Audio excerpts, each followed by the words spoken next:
فأنا ناصح لإخواني بالصدع بالحق تبيض وجوههم. السكوت في مسألة الحزبية يضرها، فاصدع بما تؤمر وأعرض عن المشركين.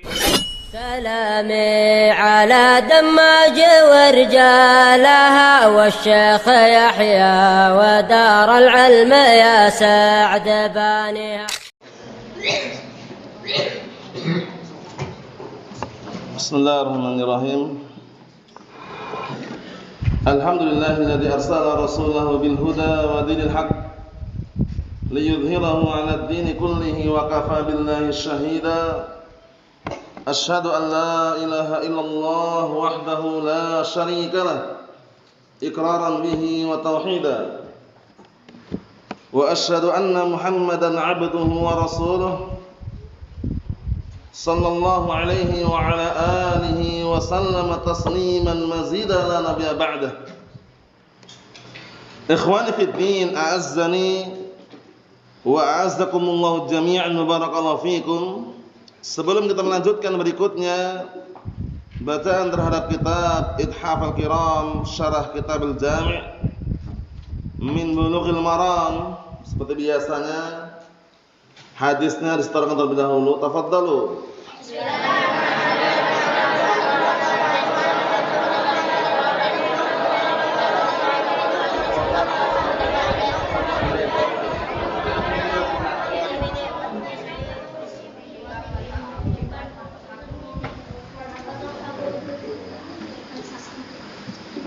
Na'am, ahsantum barakallahu fiik. A'anakumullah.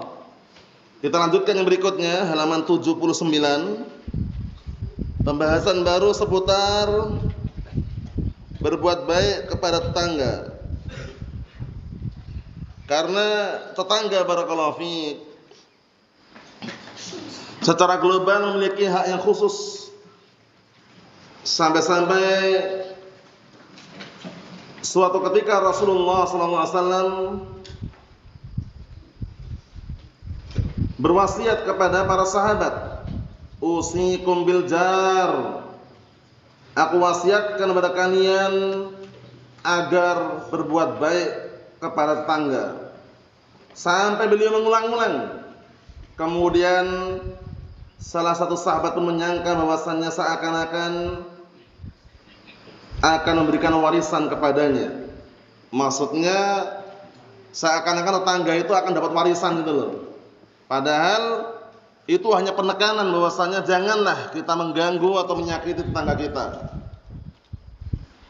Apalagi tetangga tersebut adalah Ahlus Sunnah wal Jamaah, Sunniyun Salafiyun. Bahkan secara umum kaum muslimin maupun tetangga yang sifatnya umum. Kalaupun tetangganya kita adalah orang kafir pun, kita tidak boleh berbuat jahat, berbuat onar terhadapnya.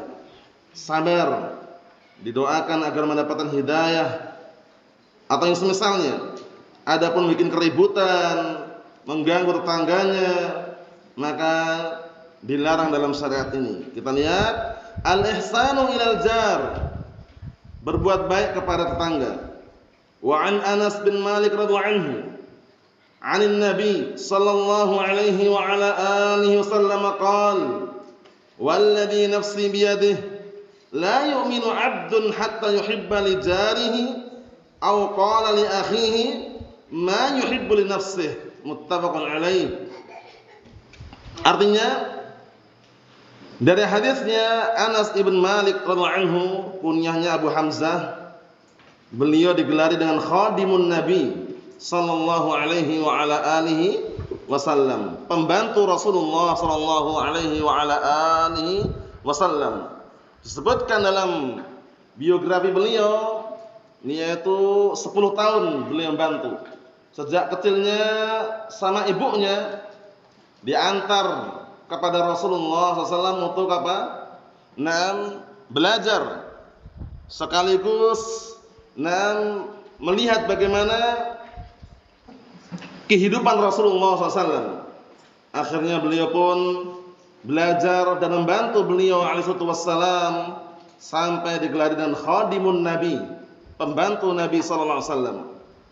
Anas bin Malik radhiyallahu anhu.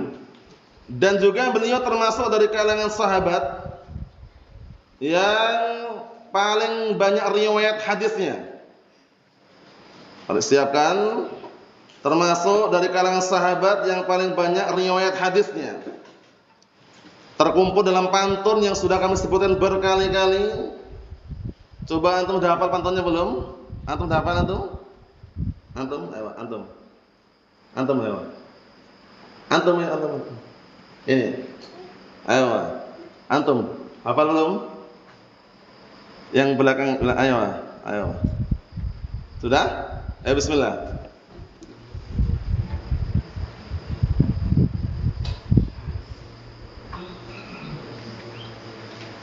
Naam, ahsanta barakallahu fiik. Yang belum hafal dihafalkan ya. Naam, yang belum tertulis bisa mencontoh yang lainnya. Wal muksiruna fi riwayatil athar Abu Hurairah yali Ibnu Umar wa Anas wal Habru kal Khudri wa Jabirun wa zaujatun Nabi. Di situ siapa? Wa Anasun. Anas ibn Malik Abi Hamzah radhiyallahu anhu. Dari Nabi, dari Anas bin Malik radhiyallahu anhu, dari Nabi sallallahu alaihi wasallam, beliau berkata, "Walladzi nafsi biyadihi," demi zat yang jiwaku berada di tangannya, demi Allah maksudnya, "la yu'minu 'abdun hatta yuhibba li jarih." Tidaklah seorang hamba beriman sampai dia mencintai tetangganya, au qala akhi, atau dia mencintai saudaranya, ma yuhibbu li nafsihi, sebagaimana dia mencintai dirinya sendiri. Muttafaqun alaih. Sudah kami jelaskan pada pertemuan-pertemuan sebelumnya, peniadaan keimanan di sini menurut ahli sunnati wal jamaah adalah apa? Nafyu kamalil iman. Peniadaan kesempurnaan keimanan. Jangan sampai antum keliru menafsirkan kemudian totalitas hilang imannya. Kalau hilang imannya kafir berarti kan? Nah, tapi yang diinginkan adalah apa? Tidaklah sempurna keimanan seorang hamba. Bisa dipahami? Jadi yang ditiadakan apa? Kesempurnaan keimanan, bukan aslul iman. Bisa dipahami? Yang ditiadakan bukan aslul iman, tapi yang ditiadakan adalah apa? Kamalul iman. Jadi maknanya tidaklah sempurna keimanan seorang hamba. Bisa dipahami ya? Nah, karena kalau antum pahami tidaklah beriman, hilang imannya, berarti dia kafir. Bisa dipahami? Padahal di sini tidak sampai tingkatan kekufuran. Kita lihat. Qala Asy-Syaikh Shalih Al-Fauzan atsabahullah, al-jaru lahu haqqun min jumlatil huquq al-'asharah allati dzakaraha Allah 'azza wa jalla fi qaulih. Tetangga dia memiliki hak secara global, masuk dalam hak-hak atau hak 10 hak yang Allah telah sebutkan di dalam perkataannya, wa'budullaha wa la tusyriku bihi syai'a wa bil walidaini ihsana wa bidzil qurba wal yatama wal masakin wal jari dzil qurba wal jaril junubi was sahibi bil janb wa ibnis sabil wa ma malakat aymanukum. Lihat ayat yang mulia tersebut. Dan beribadahlah kalian kepada Allah, dan jangan kalian mensekutukan Allah Ta'ala dengan sesuatu apapun.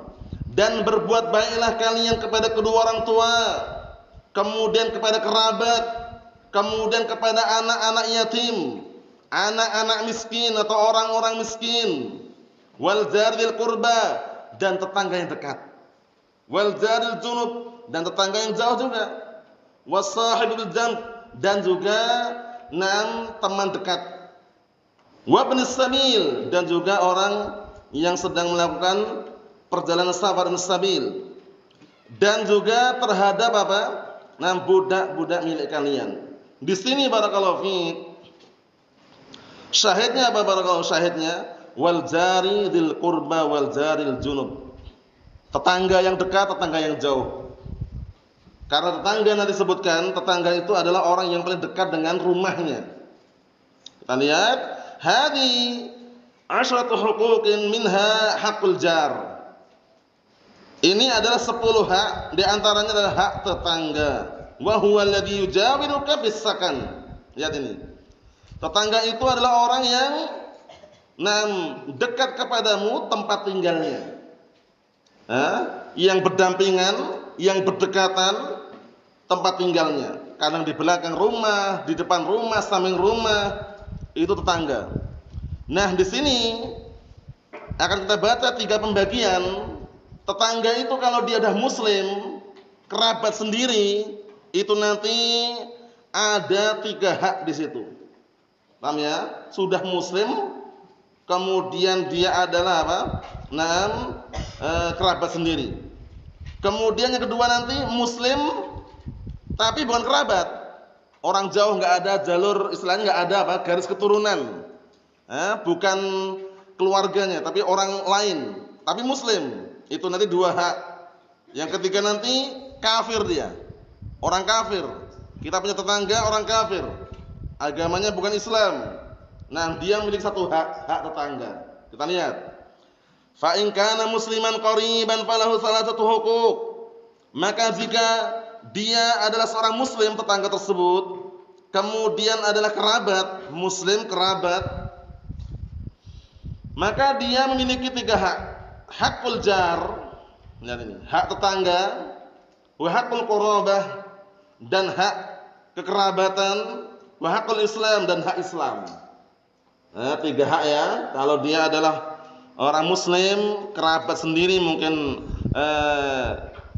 kakak sendiri, atau mungkin paman, atau mungkin bibi.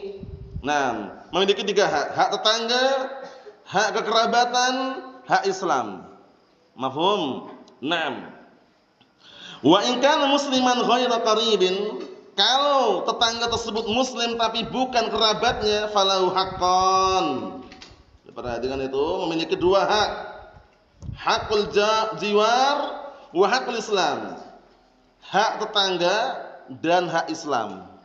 Paham ya? Bukan kerabat, tapi dia muslim. Jadi dia masih mendapatkan 2 hak. Hak tetangga dan hak Islam. Mafhum? Naam. Bagaimana kalau kafir? Agamanya bukan Islam. Wa in kana kafiran falahu haqqun wahid. Jika tetangga tersebut adalah orang kafir, maka dia memiliki 1 hak. Hakul jiwar, hak tetangga. Enggak boleh antum ganggu, sengaja mengusik ketenangan tetangganya walaupun orang kafir.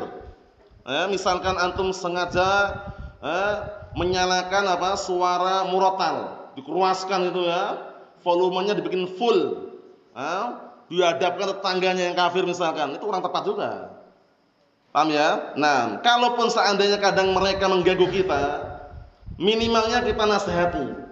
Jangan sampai terjadi keributan di situ. Karena kalau kita sengaja seperti itu, mengganggu tetangganya walaupun orang kafir, nanti kena apa? Kena ancaman. Ancamannya apa? Ancamannya barakallahu fiik, tidak adanya kesempurnaan keimanan. Bisa dipahami? Nah, walaupun orang kafir sabar. Bi antusina ilaih, dengan cara engkau berbuat baik kepadanya, wala tusi ilaih, dan tidak boleh berbuat jahat, berbuat jelek kepadanya. Sampai-sampai datang dalam hadis yang sahih, apabila memungkinkan ketika dia masak suatu masakan, diperbanyak kuahnya, kemudian kuahnya dibagikan tetangganya. Paham ya? Taruhlah hanya kuahnya, enggak masalah. Kalaupun ada inti daripada kuah tersebut, mungkin dagingnya atau semisalnya, bagus. Nah, kemudian juga ditegaskan dalam hadis yang lainnya apa? La yu'minu ahadukum barakallahu fiik, man kana yu'minu billahi wal yawmil akhir falyukrim jarah. Falyukrim jarahu. Barang siapa yang beriman kepada Allah dan hari akhirat, maka hendaknya dia memuliakan barakallahu fiik, tetangganya, jarahu. Menunjukkan bahwasanya hak tetangga perlu diperhatikan. Kemudian bagaimana menanggapi tetangga yang modelnya cuek dia? Cuek, egois, enggak mau tahu. Paham ya? Nah, barakallahu fiik, salami pun enggak jawab, ya. Kemudian setiap bermuamalah jelek misalkan. Ya, enggak ada pilihan lain kecuali sabar. Sabar. Pahit memang, tapi di balik kesabaran tersebut insyaallah bi'idznillah azza wajal manis hasilnya. Iya kan? Daripada kita ribut, ya. Ribut kemudian barakallahu fiik, baku hantam, saling pukul memukul misalkan. Sabar barakallahu fiik. Itu solusi yang terbaik. Nah, menanggapi yang seperti itu sabar. Karena yang namanya tetangga itu beda-beda orangnya. Ada yang tetangga kadang murah senyum pun ada juga, ya kan? Tetangga yang berat senyum pun ada, ya kan? Tetangga yang sudah enggak berat lagi enggak senyum, ada juga. Nah, Allahu musta'an. Semoga kita termasuk tipe-tipe yang terbaik. Murah senyum, diletakkan pada tempatnya. Bukan berarti ketika tetangga perempuan, ya kan, bukan mahramnya senyum ya, Yusuf. Nah, barakallahu fiik. Bukan seperti itu. Maksudnya diletakkan pada tempatnya. Nah, menyapa, kemudian tidak terlalu angkuh. Nah, semuanya diletakkan pada tempatnya. Fa'ati likulli dzi haqqin haqqahu. Maka berikanlah setiap memiliki hak itu haknya. Kita lihat di sini. Qala sallallahu alaihi wasallam walladzi nafsi biyadihi la yu'minu 'abdun hatta yuhibba li jarih aw qala li akhihi ma yuhibbu nafsihi.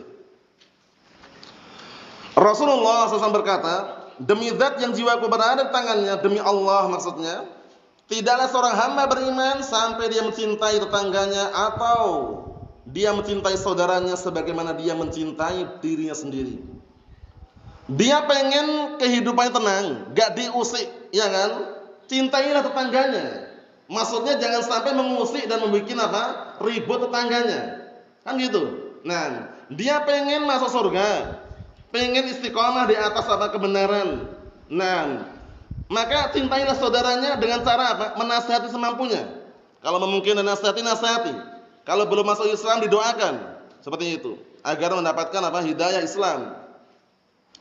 Wa huna yaqul, di sini Rasulullah mengatakan yuhibbul jarih ma yuhibbul nafsih, mencintai tetangganya sebagaimana dia mencintai dirinya sendiri. Fa kama annaka tuhibbul nafsikal khaira, maka sebagaimana engkau menyukai, mencintai kebaikan untuk dirimu, yajibu an tuhibbahu li jarik, maka wajib juga kamu mencintai kebaikan itu kalau sampai kepada tetanggamu. Maksudnya kalau ada tetangganya kebaikan, dia senang juga. Jangan sengaja membuat permusuhan, ya kan? Kemudian setiap kali makan semangka misalkan, sengaja kulit semangkanya dibuang nih di depan tetangga misalkan. Intinya mengganggu lah. Kemudian ketika tetangga sedang jemur padi, sengaja ayamnya dilepas dari kandangnya misalkan. Akhirnya nanti makannya makan padi gratis. Allahul musta'an. Ribut biasanya seperti itu. Tapi saling saling memahami. Di saat dia sedang jemur padi, kita yang punya ayam yang banyak tadi, kita kondisikan. Jangan sengaja dilepas kemudian suruh makan sepuasnya.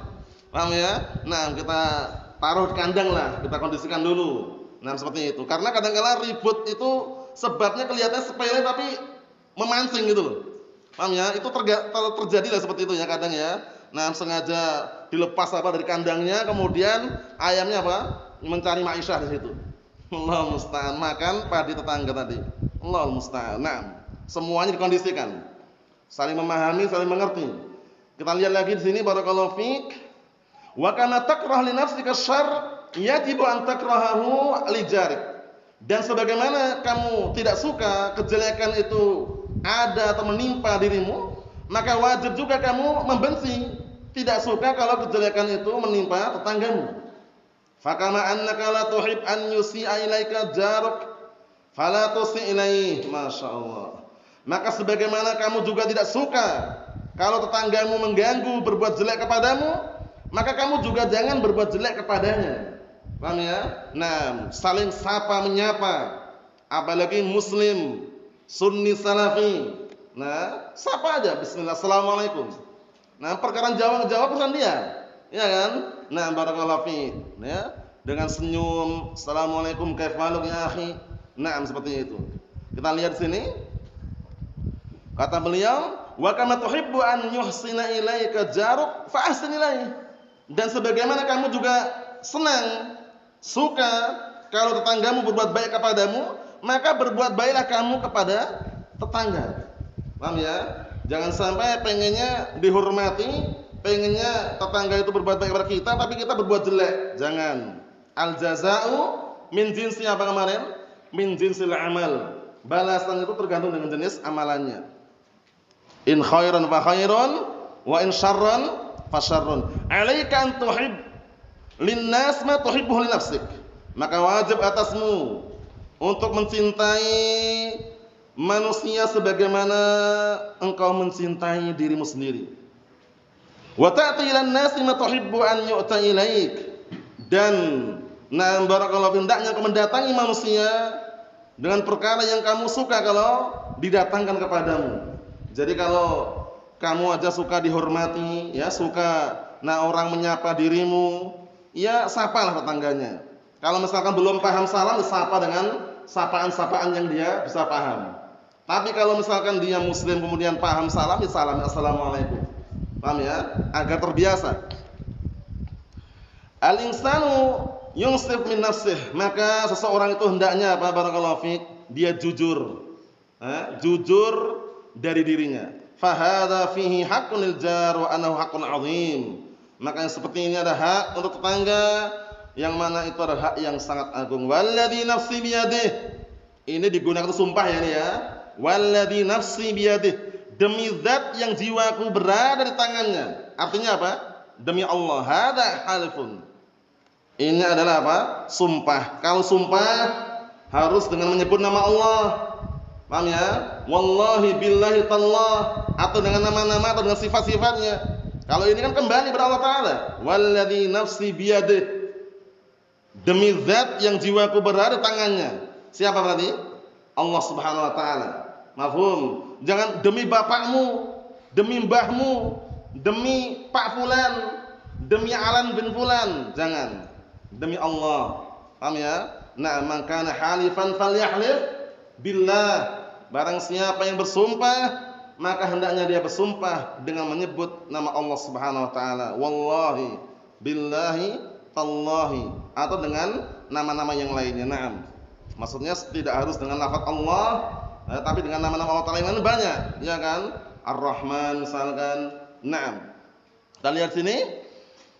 Halafa sallallahu alaihi wasallam wa huwa shadiqul masduq min babi ta'kid wal ihtimam. Masyaallah. Di sini Rasulullah SAW bersumpah yang mana beliau adalah orang yang as-shadiqul masduq, orang yang jujur dan dibenarkan ucapannya.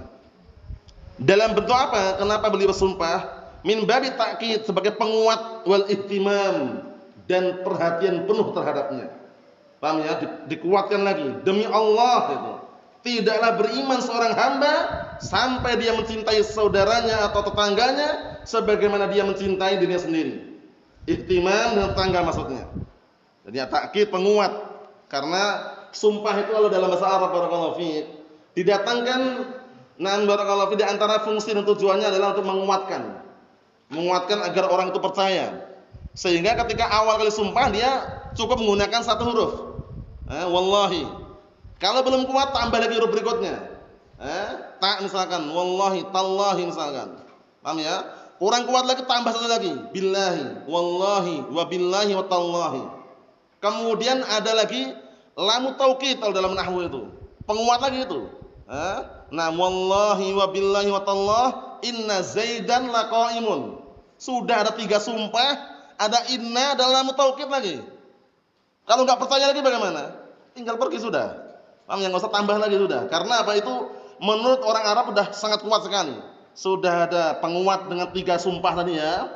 3 huruf itu sumpah ini. Wallahi billahi tallahi inna Zaidan laqaimun. Dan inna lagi. Laqaimun adalah mutaukid lagi. Sudah kuat sekali itu. Mafhum? Itu fungsi dalam bahasa Arab seperti itu. Nah, sehingga di sini apa? Min babi ta'kid, penguat. La yu'minu 'abdun hatta yuhibba li jarihi ma yuhibbu li nafsihi. Hadza nafyun lil iman. Dipahami baik-baik ini? Keliru mengartikan bahaya. Maknanya bisa fatal nanti maknanya. Kalau keliru mengartikan atau keliru menafsirkan. Hadza nafyun lil iman, ini adalah peniadaan untuk keimanan. Namun yang ditiadakan tuh iman secara total hilang, habis, totalitas atau kesempurnaannya tadi yang dihilangkan, kesempurnaannya, ingat-ingat. Jadi maknanya la yu'minu ahadukum, la yu'minu abdun, itu maknanya apa? Yang ditiadakan kesempurnaannya. Diperhatikan ya. Yang ditiadakan kesempurnaan keimanannya, bukan keimanan secara total. Mafhum? Kita lihat. Walaysa ma'nahu nafyu. Walaysa ma'nahu nafya kullil iman. Bukan maknanya adalah nafya kulli iman, meniadakan semua keimanan. Bimakna anahu yakunu kafiran, dengan makna dia kafir berarti hilang imannya totalitas. La, ingat-ingat. Bukan itu yang diinginkan. Jadi kadang-kala barakallahu fiik, mengetahui penafsiran dan juga makna yang disebutkan para ulama itu penting. Kalau cuma kita ngandalkan bahasa Arab saja, kemudian nggak tahu yang diinginkan dengan peniadaan, penafian yang dijelaskan para ulama, kadang keliru. Tidak beriman seorang hamba sama sekali, nggak ada iman lagi. Misalkan ya, itu keliru penafsirannya. Paham ya? Karena dia ini tidak sampai tingkatan kekufuran. Bisa dipahami? Nah, lihat ini. Kata beliau, la, bukan kafir. Tidak kafir orangnya. Hadza ma'nahu nafyu kamal iman. Ini poin penting ini. Ini maknanya adalah apa? Peniadaan kamal iman, kesempurnaan keimanan. Jadi imannya tidak sempurna. La yu'min yakni la yakmul imanuhu. Masyaallah, lihat ini. Tidaklah beriman maknanya tidak sempurna keimanannya. Bidalil qaidah syar'iyyah, dengan dalil kaidah syar'iyyah yang sering antum dengar. Apa itu kaidahnya? Anna murtakibal kabirah la yakfur wa innama yanqus imanuhu. Bahwasanya pelaku dosa besar itu tidak kafir, akan tetapi atau hanya saja berkurang keimanannya. Pertanyaannya, kelompok apa yang mengkafirkan pelaku dosa besar? Fauzan, kita lewati kemarin, yang mereka mengatakan orang mukmin itu dipermisalkan bagaikan bilangan 10. 10 itu ketika dikurangi 1 tidak dikatakan 10 lagi, tapi 9. Orang mukmin pun sekali berbuat dosa besar enggak mukmin lagi, kafir katanya. Kelompok apa? Rafidhah. Yang jelas yang sudah kita sebutkan aja. Mungkin Rafidhah sebagian mereka ada mungkin, cuman yang anak inginkan yang kemarin-kemarin tersampaikan aja, biar nanti enak. Mu'tazilah. Satu lagi. Kalau Mu'tazilah dia mengatakan la mu'min wala kafir, ya kan? Pelaku dosa besar itu enggak mukmin enggak kafir dia, fi manzilah bainal manzilatain, ya kan? Nah, dia itu berada di suatu tempat di antara dua tempat. Ngambang gitu, enggak jelas. Satu lagi apa berarti? Yang digelari oleh Rasulullah SAW, kilabun nar, anjing neraka. Khawarij. Paham ya? Ingat-ingat. Kelompok Khawarij yang mereka apa barakallahu fiik, pemikiran mereka secara global di kitab-kitab para ulama dijelaskan adalah mengkafirkan sahibul kabirah, pelaku dosa besar. Paham ya? Nah, kemudian punya keyakinan pelaku dosa besar, orang Khawarij dan Mu'tazilah kompak di akhiratnya. Apa itu keyakinannya? Pelaku dosa besar di akhirat kekal di neraka atau tidak kekal? Abatoha, kekal di neraka kata mereka.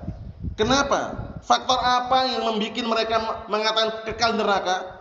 Karena mereka meyakini pelaku dosa besar tidak ada syafaat kafir. Fama tanfa'uhum syafa'atus syafi'in kata mereka. Allahul musta'an. Yang benar pertengahan, la ifrat wa la tafrid, yaitu pendapat ahli sunnah wal jamaah yang mengatakan pelaku dosa besar bagaimana? Di dunianya bagaimana di dunianya? Menurut ahlu sunnah kafir enggak? Terus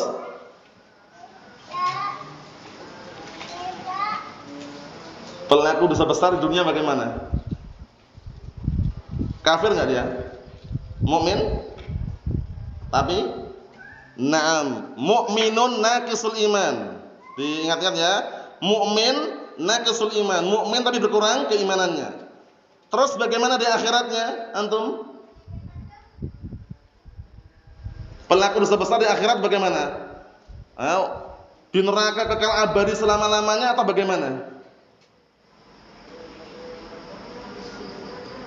Bergantung dengan kehendak Allah Ta'ala. Na'am, ahsan.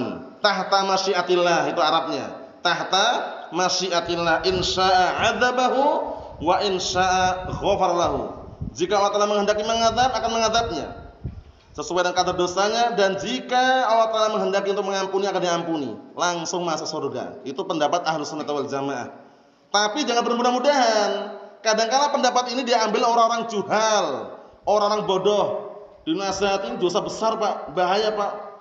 Kamu pernah ikut taklim itu pelaku dosa besar, ujung-ujungnya surga juga katanya. Ya kalau dia termasuk, kalau dia adab dulu, apakah ingin merasakan adab? Kan itu caranya, ya kan? dia bergaya seperti itu pengen merasakan azab atau tidak? Itu. Ya kan? Nah, maksudnya tidak boleh berhujah dengan apa? Pendapat tadi kemudian bermudah-mudahan dengan dosa besar dengan alasan ujung-ujungnya juga ke surga kok. Ya kalau dia ternyata diampuni langsung. Nah, kalau diadab dulu. Iya kan? Ngeri kan? Siksaan adab neraka barakallahu. Yang paling ringan aja antum dengar sendiri, sudah paham juga, sering antum dapatkan siksaan untuk pamannya Rasulullah SAW siapa? Abu Talib. Bagaimana siksaan yang paling ringan? Berdiri di atas bara api hingga otaknya mendidih. Itu paling ringannya sudah. Paham ya? Makanya orang tadi ketika berhujah dengan pendapat tadi kemudian bermudah-mudahan di dalam perbuatan dosa besar, maka sangat keliru. Pendapat yang berikutnya, yang bisa jawab alhamdulillah, meyakini bahwasanya pelaku dosa besar di akhirat wajib masuk surga. Masya Allah, wajib masuk surga loh ya. Nah, terus bagaimana? Pelaku dosa besar itu enggak mempengaruhi keimanannya. Intinya dia mengatakan ana mukmin, aku beriman, selesai. Walaupun mabuk-mabuan, mendem judi online misalkan, atau dia menipu, atau dia merampok, membunuh, imannya sempurna seperti iman Jibril Mikail katanya. Allahul musta'an. Terus bagaimana di akhirat? Wajib masuk surga. Kelompok apa ini? Antum? Wah. Gak kelihatan ya? Labas. Coba Alfa. Bukan, yang mengeluarkan amalan dari definisi iman. Kelompok apa itu? Lain lagi. Nanti kalau diurut lama-lama ketemu. Gelap-gelap gak masalah.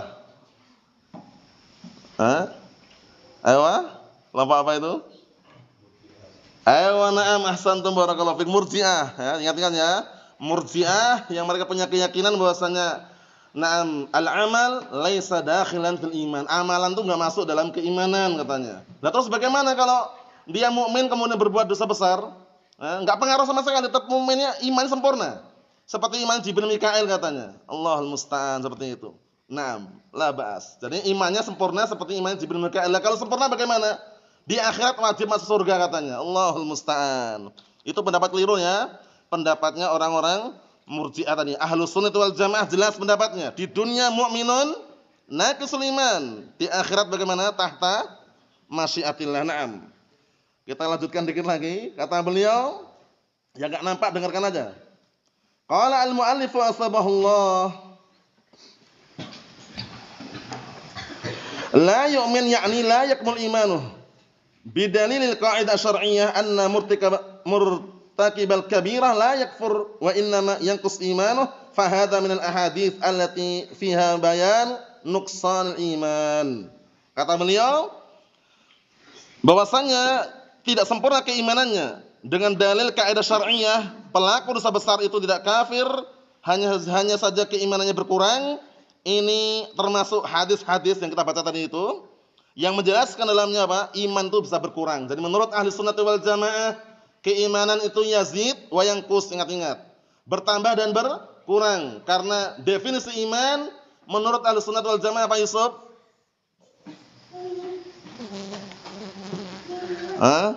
Gelap suasananya, terang jawabannya. Apa iman menurut ahli sunnah apa definisinya? Sudah kita lewati kan? Nutkun bilisan, diucapkan dengan lisan. Yang kedua, wa'tiqadun bil janan, diyakini dengan hati. Yang ketiga, wa amalun bil jawarhi wal arkan, diamalkan dengan anggota badan. Yang keempat, yazidu bit ta'ah, bertambah dengan ketaatan. Yang kelima, wa yanqusul ma'siyah, berkurang dengan kemaksiatan. Dihafalkan itu ya. Nutkun bil lisan, wa'tiqadun bil janan, wa amalun bil jawarhi wal arkan, wa yazidu bit ta'ah, wa yanqusul ma'siyah. Itu definisi iman menurut ahli sunnah wal jamaah. Dalilnya sangat banyak sekali. Di antaranya ada perkataan Nabi kita Muhammad alaihi wasallam, al-imanu bid'un wa sab'una syu'bah, fa'alaha qaulu la ilaha illallah wa adnaha imatatul adza 'anit thariq wal haya'u syu'batun minal iman. Artinya apa? Keimanan itu memiliki 70 sekian cabang. Dalam riwayat yang lain makna lafadznya lain, cuman tidak jauh dari makna yang ada di hadis ini. Yang paling tinggi adalah ucapan la ilaha illallah, berarti iman paling tinggi. Dan yang paling rendah adalah apa? Menghilangkan rintangan atau gangguan dari jalan. Berarti menunjukkan iman kadang kalah rendah. Paham ya? Jadi iman seseorang itu tidak stabil. Kadang naik, kadang turun. Paham ya? Naik bertambah dengan ketaatan, turun dengan kemaksiatan.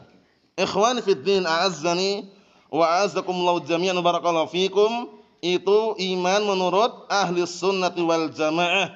Jangan seperti orang-orang murji'ah. Iman itu cukup diucapkan. Yang satunya bilang iman cukup dilafatkan saja, diyakini saja. Yang satunya bilang diucapkan dan diyakini, tapi amalan enggak masuk, kata mereka. Allahul musta'an. Kita lihat berikutnya. Hatta yuhibba li jarihi ma yuhibbu li nafsihi, hingga dia mencintai tetangganya sebagaimana dia mencintai dirinya sendiri. Hadza fihi haqqul jar, di dalam ini mengandung apa? Hak tetangga. Wa annaka tusawihi bi nafsik, bahwasanya kamu menyetarakan hak tetangga tersebut dengan dirimu. Kalau kamu ingin selamat, maka kamu juga harus menginginkan tetanggamu selamat juga. Fa idza kunta takrah al-isa'ah ilaik fala tusi ila jarik, maka apabila kamu enggak suka, barakallahu fiik, enggak suka kalau ada orang berbuat jelek kepadamu, maka kamu jangan berbuat jahat atau jelek kepada tetanggamu. Kama annaka takrah al-adza fakrahu li jarik, sebagaimana kamu enggak suka gangguan, maka bencilah, janganlah kamu mengganggu tetanggamu. Maksudnya kalau kita enggak suka diganggu, begitu pula kita enggak suka kalau tetangga kita kena gangguan. Yajibu alla yasdur minka fi haqqih ayu adza, lihat ini.